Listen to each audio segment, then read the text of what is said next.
διάδρομο για την κατηγορία Β τα Φένα. Έχουμε τον Νίκο Άγγελο από Κάρπαθο, Geartech, Life Club, αυτής Αγγελάκης Συνεργείου Αυτοκινήτων. Ναι, εντάξει, το είπαμε. Τελείω ξεκινάμε. Ενώ στο δεξί διάδρομο έχουμε το 1405 είναι ο Λαμπράκης, Geartech και Β16α Workshop. Να ετοιμάζεται και η κατηγορία Β Καπφύλο.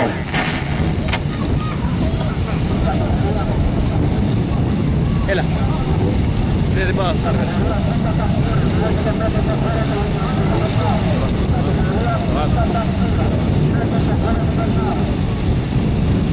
Έλα.